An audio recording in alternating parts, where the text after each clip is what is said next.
Bismillahirrahmanirrahim. Assalamualaikum warahmatullahi wabarakatuh. Sebagaimana biasa, saya akan melanjutkan cerita pengalaman urusan dunia gaib. Jadi saya menekankan seperti di video sebelumnya mengenai mencari istilahnya seorang guru pembimbing, guru tuduh gitu ya. Karena kita itu harus bertahap dari guru dohir, istilah disebutnya guru tuduh gitu ya. Terus ada guru gaib, selanjutnya berguru batin gitu. Dari puncak ke istilahnya makom-makom seorang guru itu yang terakhir ya guru batin sejati kita sendiri sebenarnya. Yang sebenarnya itu sedulur papat kita gitu, saudara kita, tapi dianggap guru gitu. Tapi buat bertanya ke saudara kita itu memanggilnya cuma ya langsung aja ke Allah gitu. Jadi ya Allah, saya minta petunjuk begini, minta ilmu ini gimana gitu. Nanti yang timbul jawaban kadang-kadang dari batin kita sendiri. Jadi itu batin kita sendiri melalui ilham atau wangsit gitu akan menjabarkan gitu. Jadi kalau saya sendiri pernah istilahnya punya guru dohir, guru tarekat gitu ya. Tapi kadang-kadang ada masalah yang saya pikir untuk perlu ditanyakan kepada guru gitu, kepada syekh gitu. Tapi kadang-kadang batin sendiri itu malah lebih dulu menyahut gitu, menjawab apa yang saya pikirkan gitu. Jadi nanti guru dohir ini bakal berkata begini-begini gitu. Tapi itu benar terjadi. Jadi seolah-olah batin ini sudah tahu apa yang akan diucapkan oleh guru dohir gitu. Ya, jadi sejak itu saya nggak pernah, kalau ada masalah gitu nggak pernah nanya ke guru dohir gitu. Walaupun pernah satu kali di guru di Cirebon gitu ya, ke Syekh Mursyid yang di Cirebon, saya bertanya tentang perbedaannya abror dan orang-orang muqarrabin gitu. Ternyata beliau juga, Syekh Mursyid itu nggak bisa menjawab gitu. Akhirnya ada batin saya yang berbicara gitu, dalam batin itu ada yang berbicara bedanya mau apa orang-orang abror dan muqarrabin begini-begini. Ya akhirnya jadi paham gitu. Tapi bukan dari guru dohir. Itu istilahnya jawaban itu dari guru batin. Nah sekarang kalau kita yang di level masih ya istilahnya masih dalam apa harus mencari syariat ikhtiar secara lahiriah, kita perlu istilahnya mencari guru dohir gitu. Nah di guru dohir ini kita jangan salah pilih juga gitu.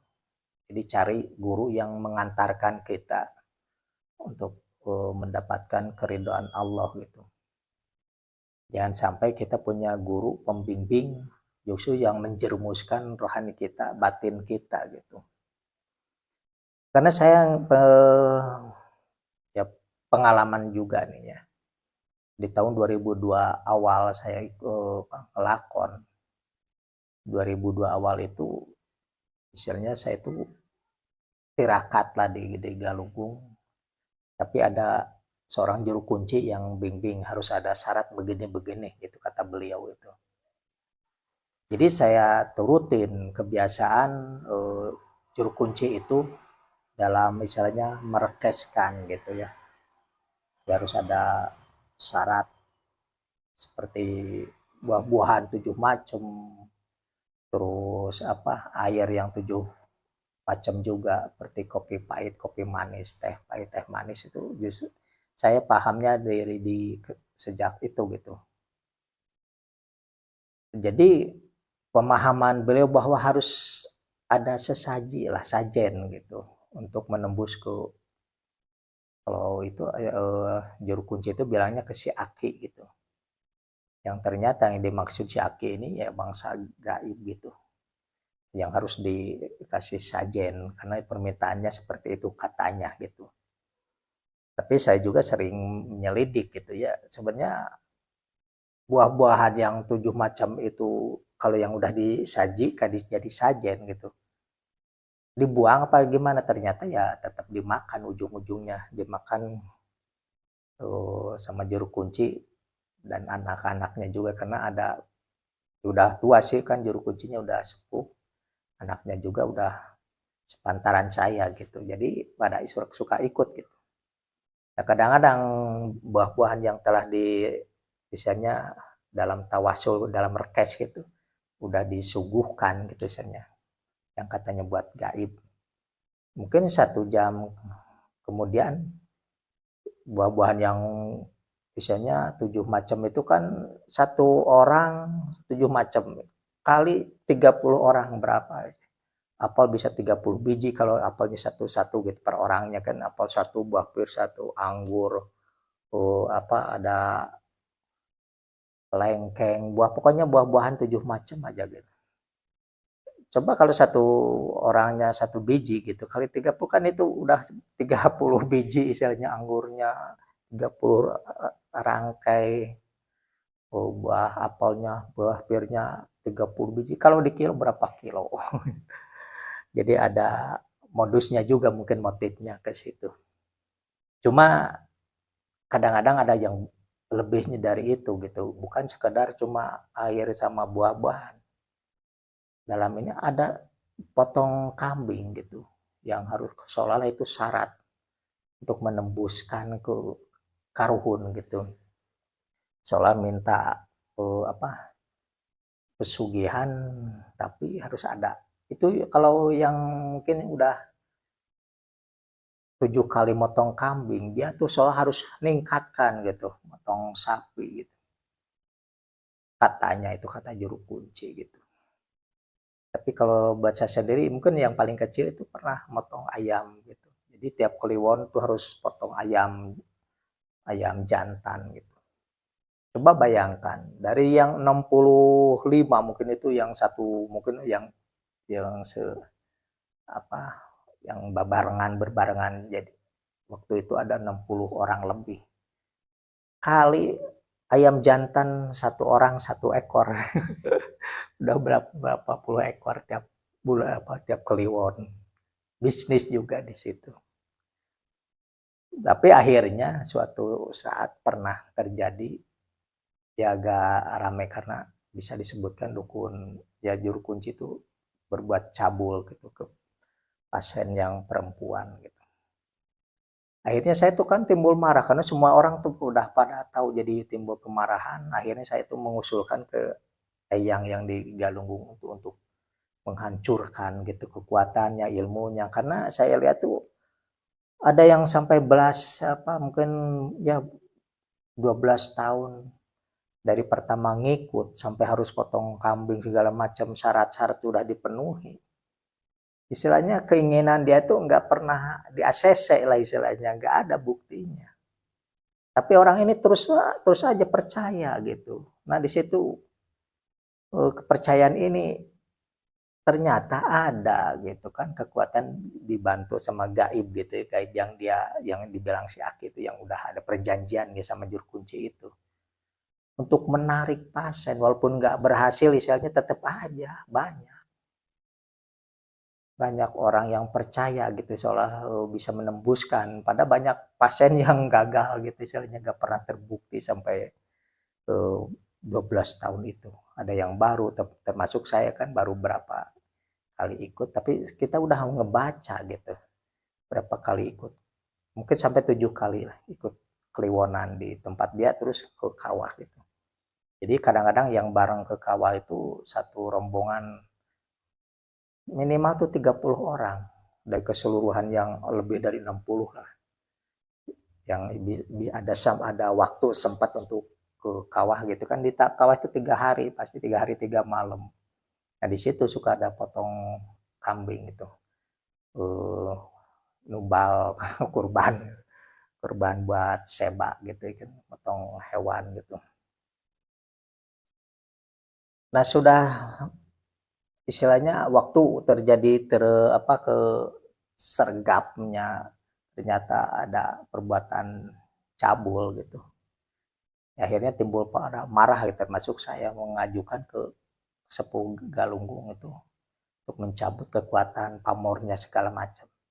Tapi Eyang itu malah melarang saya gitu. Katanya biarin aja. Kenapa? Karena udah ada perjanjian. Jadi dia itu istilahnya mendapatkan pasien banyak. Ya bukan sekedar kan kalau datang bukan kita beli kambingnya cukup. Misalnya kambing buah-buahan sama buat apa kopi yang 7 macam, air yang 7 macam itu kan sekali ritual berapa? Nah pasti sebelum pulang kan pasti ngamplop lagi. Jadi pengeluaran si para ya mungkin disebut murid juga bisa, pasien juga bisa disebut. Itu setiap orang ngasih istilahnya. Sedangkan kalau kita ngasih ayam kan kadang-kadang si ayam jantan itu dipotong memang. Ada yang dipotong. Tapi kan nggak semua karena dimakan lagi sama jamaah ini yang 65 taruhlah berapa ekor ayam yang harus dipotong gitu. Dari 65 ayam sekali ngasih istilahnya ke si Abah itu ke juru kunci itu. Tapi yang dipotong kan nggak mungkin 10 ekor juga kebanyakan. Karena buat makan kita lagi kan nggak habis 1 ekor langsung dimakan itu tiap kliwon. Nah disitulah penarik keduniaannya buat si juru kunci ini. Gitu. Jadi orang tuh percaya ngasih buat sajen ya kayak buah-buahan, terus ayam, terus ada yang kambing misalnya, belum uang gitu terus. Memang dia istilahnya secara lahiriah ya kebeli tanah segala macam kan.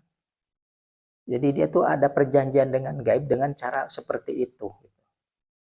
Dari banyaknya pasien istilahnya yang ngasih, akhirnya dunianya ya kebuka lah itu. Jadi waktu saya marah ya lapor lah istilahnya ke Eyang tuh harus ditutup gitu. Tapi Eyang tuh malah biarin karena itu udah ada perjanjian dia sama gaib, tapi bukan sama Eyang, bukan yang saya kenal gitu. Tapi Eyang yang lain gitu. Yang meminta tumbal harus motong kambing. Kalau yang Eyang ini justru nggak boleh, saya juga nggak boleh makan hasil potongan buat seba itu nggak boleh, saya itu dilarang. Jadi malah Eyang sendiri yang deket ke saya, yang nitis sekarang ke saya itu justru yang marahin saya nggak boleh makan daging hasil motong yang diperuntukkan bukan buat Allah gitu. Dari 2002 itu udah ada seperti itu kalau saya itu. Makanya walaupun saya ke Galunggung, yang saya cari bukan jalur hitam tapi yang putihnya. Waktu ini terjadi kasus gitu saya marah ya lapor ke yang dicabut nggak boleh, biarin aja katanya. Ternyata ada perjanjian antara juru kunci ini sama gaib gitu.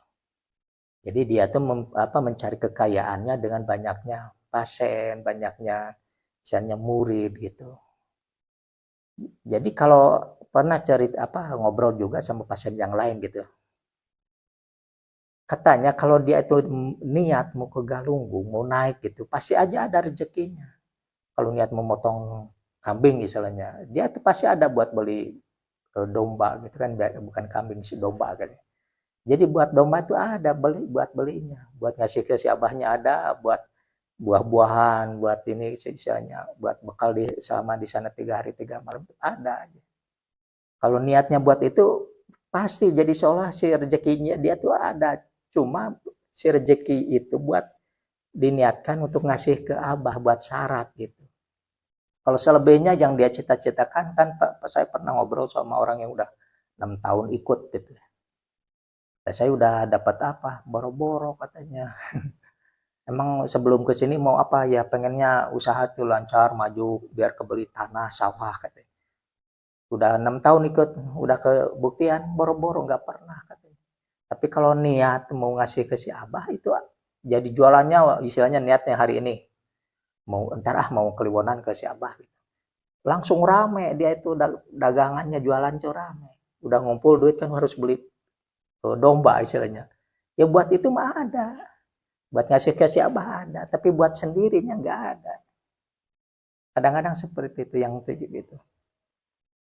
Nah, kesini-sininya kan ya usianya udah inilah, udah sepuh juga. Dikabarkan beliau itu meninggal. Nah, ada kabar ke saya kan udah dari tahun 2002 itu saya itu udah mulai, karena dianggap saya itu seolah murid yang apa sih, tidak penurut lah, tidak nurut ke dia, jalur dia, karena kadang-kadang gaib itu datang langsung ke saya tanpa ke juru kunci.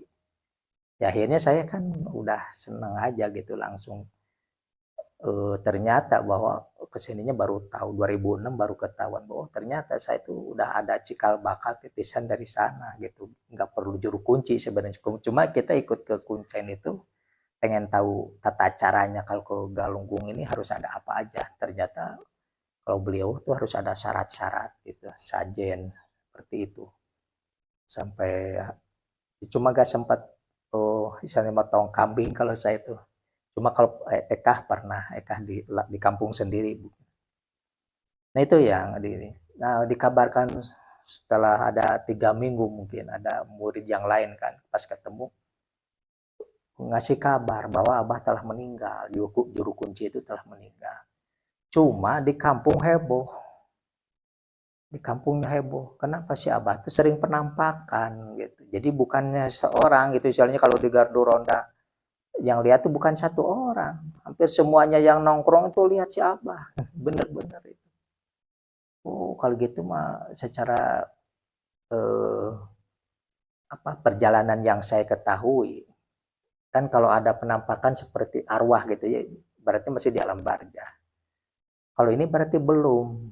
Memang dia itu mampir dulu karena ada perjanjian itu.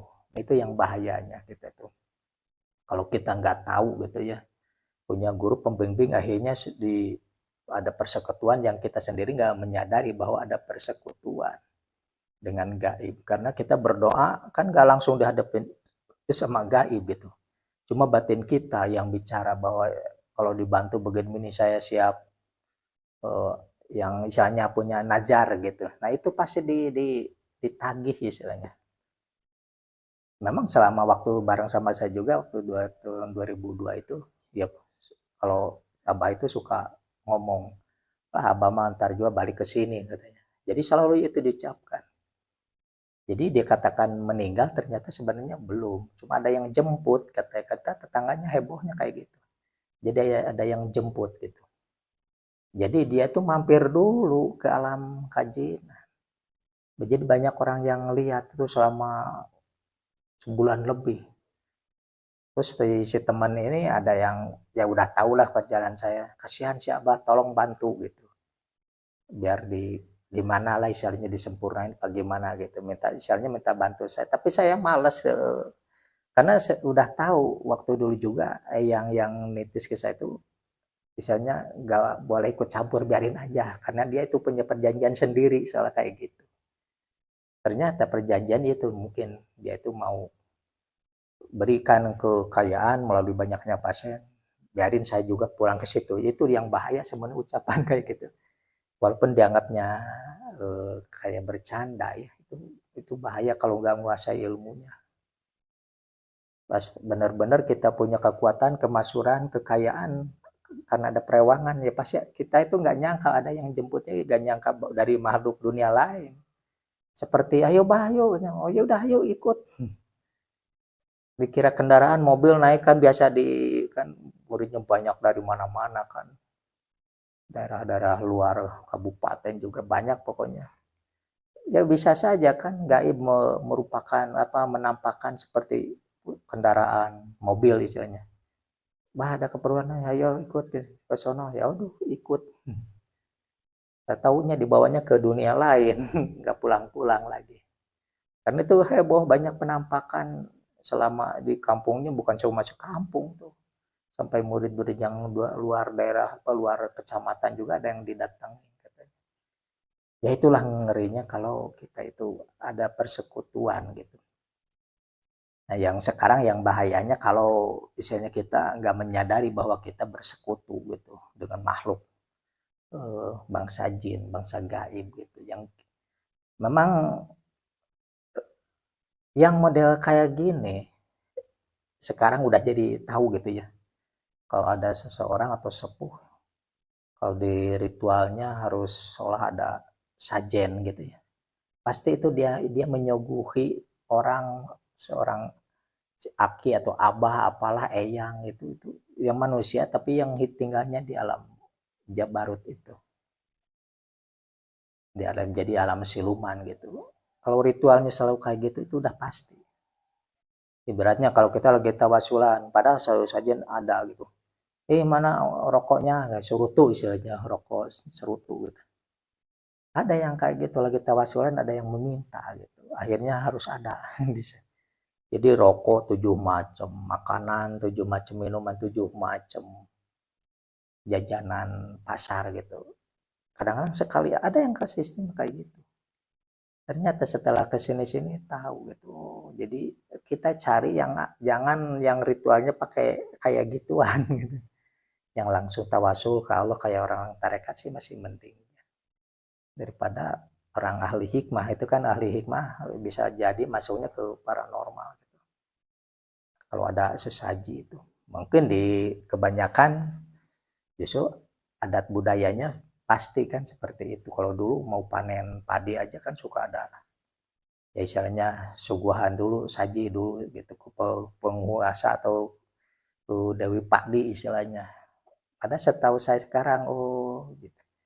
Memang ada gaib yang minta kesenangan dia dulu tuh apa gitu.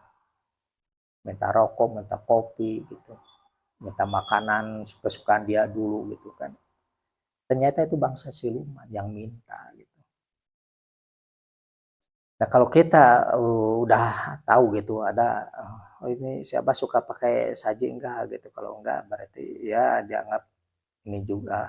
Tapi perlu hati-hati juga karena yang pakai sajian itu pasti ada yang dari manusia yang jadi siluman. Tapi ada yang minta ini harus pakai minyak.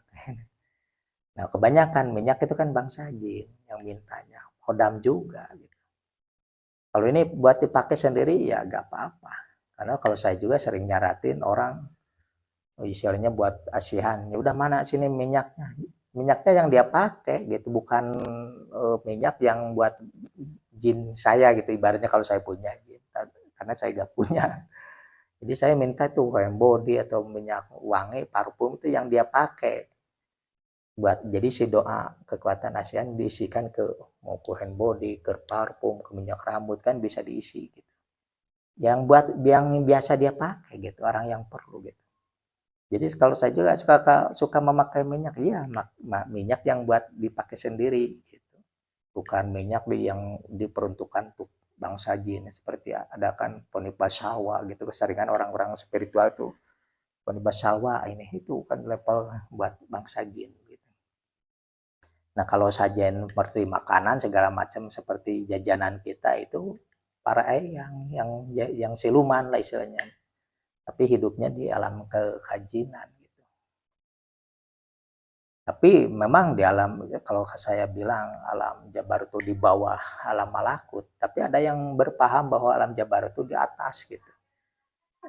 Padahal di alam Jabar itu ini berlapis-lapis memang. Ada level terendah sampai ada tertingginya para kahyangan, para dewa, para batara itu masih di alam itu gitu, di alam Jabarut. Karena di atasnya baru alam malakut gitu. Karena kalau di Jabarut ini masih ada pemerintahan gitu, ada raja Sang Hyang, raja para dewa, raja para batara gitu, itu di alam Jabarut gitu. Nah, yang konon katanya berpusat kalau sekarang ini ada di puncak pegunungan Himalaya gitu. Ada yang di istilahnya kepulauan di segitiga Bermuda gitu. Pokoknya sebenarnya banyak sih, di Nusantara juga banyak. Istilahnya tempat-tempatnya para sang hyang, para dewa-dewa ini gitu. Cuma tetap paling tinggi itu Nur Cahya atau Sayyid Anwar gitu. Yang katanya putranya Nabi Sis gitu, yang dari perpaduan antar manusia dan bangsa jin, bangsa gaib Jajil itu. Itulah bangsa siluman. Jadi ke sana-sananya nggak ada, cuma karuhun tertuanya itu Nabi Sis gitu, putranya paling bungsu Nabi Adam gitu. Tapi memang hidup di sana kan beda waktunya gitu. Bisa dianggap nggak ada siang, nggak ada malam gitu. Cuma yang saya tahu tuh pernah masuk ke perkampungan bangsa jin yang istilahnya mungkin yang kumuhnya gitu, yang padat penduduknya, keluarga kadang-kadang satu rumah tuh satu kamar satu keluarga. Saya masuk tuh kayak silaturahmi gitu kan, ada yang ada yang bawa gitu seolah masuk ke alam itu gitu. Saya begitu silaturahmi seperti di pagar kayak kita aja Pak ke penghuni di alam manusia aja gitu, keadaannya. Tapi begitu masuk kayak ke gang lorong-lorong ini padat, perkampungan padat gitu. Saya tanya masalah rajanya, ternyata masih ya karuhunnya juga. Cuma itu istilahnya mungkin ke yang saya datangi silaturahmi mungkin itu entah turunan ke seberapa ratusnya gitu.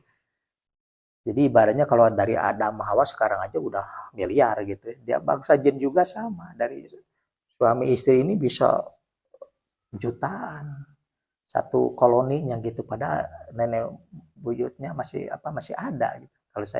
Kalau kita manusia kan pun generasi ke atasnya yang tingkat cuma keempat paling masih ada misalnya seorang buyut, seorang uyut gitu.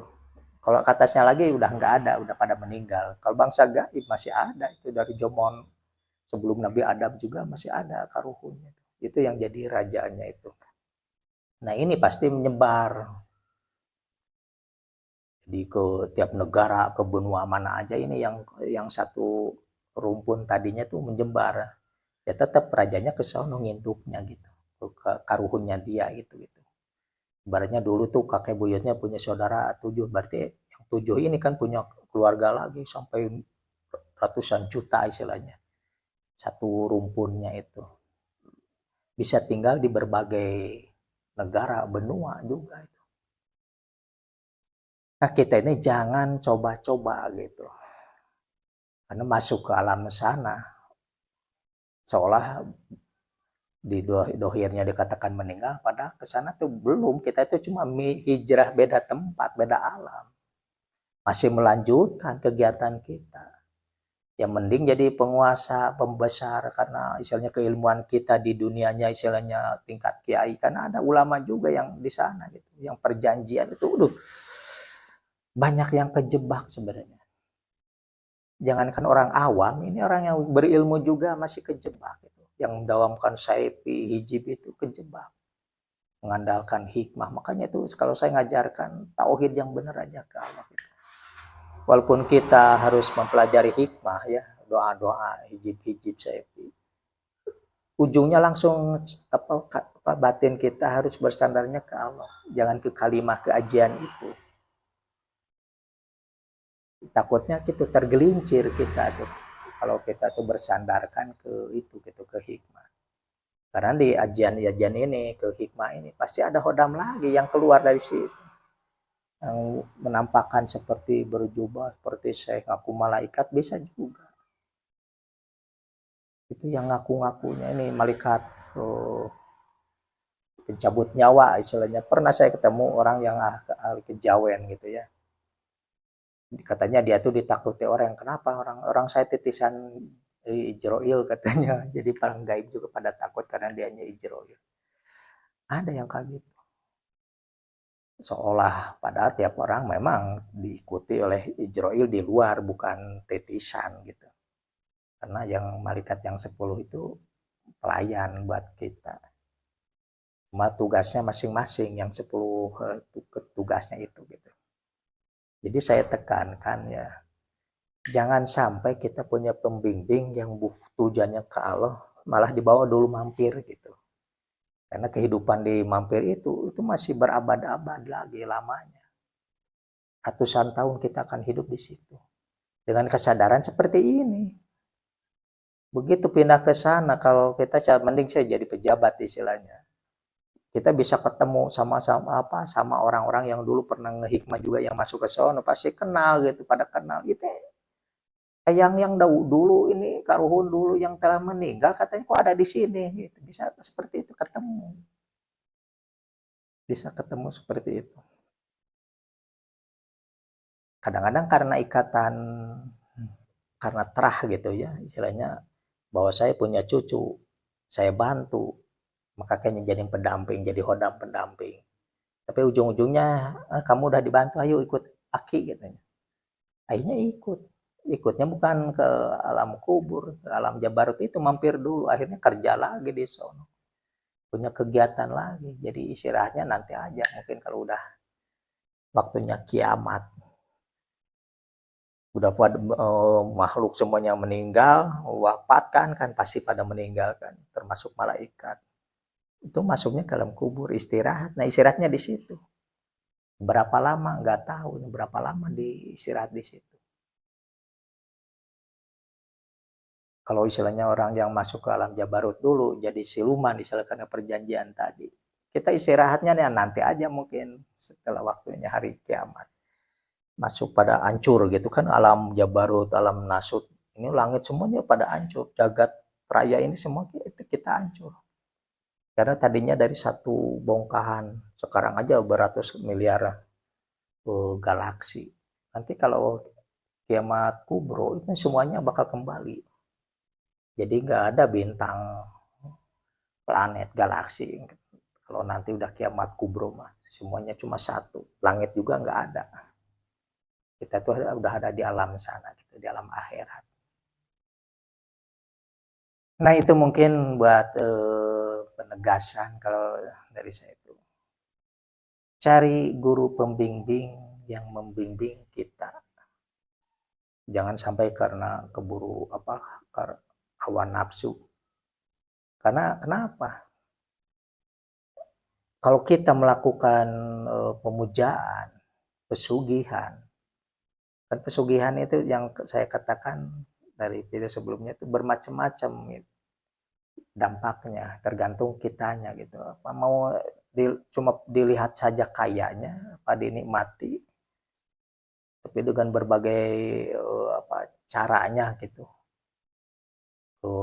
masyurannya gitu kan, terkenal orang kaya, terkenal karena banyak pasien, kalau seorang ahli pengobatan gitu, itu bermacam-macam, tergantung kita gitu, tinggal milih gitu, maunya seperti apa gitu, dibilang orang kaya ini seorang pengusaha apa gimana gitu.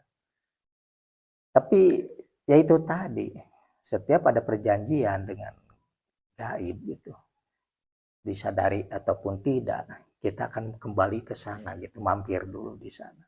Yang kehidupan di sana enggak, istilahnya karena tetap aja kita tuh di bawah kendali pemerintahan, sekarang ibarat pemerintahan manusia, nanti pemerintahan bangsa gaib gitu. Lebih lama dari umur kita di dunia sebenarnya. Dikatakan ibaratnya usianya 60 tahun meninggal, kalau di sana masih ratusan lagi yang lanjutin ratusan tahun. Jadi kita itu jangan sampai tergelincir karena itu. Karena banyak yang nikah, kan ada sama gaibnya, ada nikah dunia, ada nikah ilmu gitu. Kalau nikah ilmu ya mungkin buat tukang nyaratin, tapi nikah ilmu pengen kaya juga gitu. Ada yang nikah dunia jadi pengusaha, pedagang atau apa aja lah, seorang berkarir gitu. Seperti di militer, di apa aja boleh gitu. Lahiriahnya, kepangkatannya seolah-olah melejit terus gitu. Sampai usahanya gampang gitu, dunianya gitu, kekayaannya dia dapatkan gitu. Itu mah tergantung. Cuma intinya kalau ada persekutuan dengan gaib, karena ada gaib juga yang sengsara gitu. Kalau kita nikah sama bangsa jin istilahnya yang kaya, ya ke bawah kaya. Tapi kalau kita nikahnya sama bangsa jin yang kere, ya ke bawah kere. Tapi musyriknya udah di ponis jatuh bahwa kita bersekutu. Walaupun keadaan tetap aja keadaannya miskin gitu. Seperti halnya yang nikah ilmu gitu, keadaan miskin sama aja tetap. Ada gangguan nih.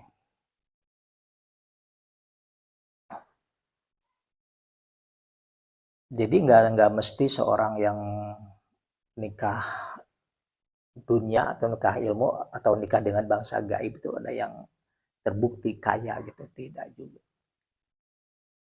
Karena di situ ada bagian apa enggak gitu. Kalau enggak ada bagian, walaupun istilahnya tetap melakukan pesugihan atau persekutuan, kita udah diponis musyrik.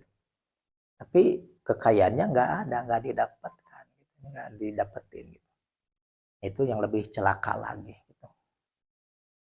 Tapi walaupun kita kaya benar, berapa tahun kita dapat menikmati kekayaan, dipandang orang sebagai orang kaya. Kalau akhirnya atau ratusan tahun kita menunggu hidup di alam yang di dunia lain. Makanya itu paling diharamkan, sampai Allah juga misalnya benci gitu sama orang yang bersekutu, yang pelaku-pelaku yang musyrik itu. Ya syukur-syukur sebelum meninggal bener dia tobat gitu. Kalau enggak ke bawah mati ya udah. Neraka udah standby siap untuk pelaku-pelaku kemusyrikan gitu. Nah, dicukupkan sekian dulu. Karena ini juga saya itu kadang-kadang ini ada kacau mau bercerita sebenarnya satu jalurnya ini. Karena saking referensinya atau yang saya pengalaman tuh banyak gitu. Kalau nyeritain si ini yang hampir sama gitu. Jadi kalau secara lahiriahnya beliau tuh seorang ahli spiritual, tapi di dalam ritualnya kalau tawasulan suka ada sajen gitu, pasti itu yang saya tahu tuh 2 orang yang saya kenal gitu. Tapi beliau sudah lebih dulu misalnya pergi dia dari dunia ini, ya ke sana dulu gitu. Masih punya tugas di dunia lain. Yang kalau saya naudzubillah jangan sampai ada turunan kita, saudara kita yang seperti itu gitu. Karena saya udah tahu dalam itu, waduh kehidupannya kayak gimana gitu. Naudzubillah min dzalik. Nah, cukup sekian dulu, wabillahi taufiq wal hidayah. Wassalamualaikum warahmatullahi wabarakatuh.